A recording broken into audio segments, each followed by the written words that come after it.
To enable MMS on the Samsung Galaxy A57, you can do this. First of all, you will have to open the settings, you will have to open connections, move for mobile networks, and now we have to check for the access point names, and we have to make sure that we've got here selected the specific one for our carrier.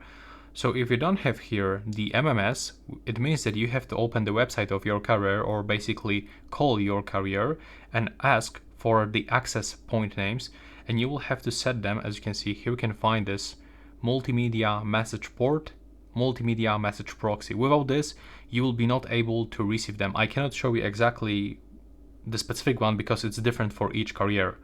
Once you actually create it, you can even set a name like MMS, the multimedia messages, click save, click OK, and it will be visible on the list. Of course, the APN is empty, so this is the reason why it's not showing for me, but you should get the internet and MMS.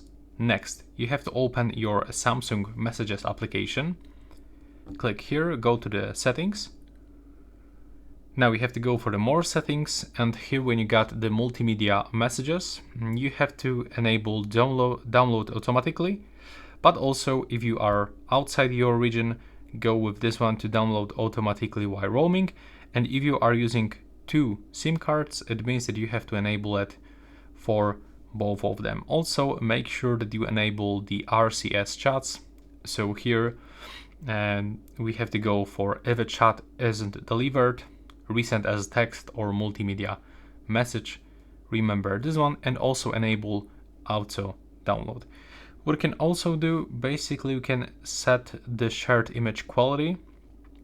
So before you send something, you can always get this ask or set the original like so, and make sure that you are gonna be connected to the mobile data because it's necessary to actually send or receive these multimedia messages.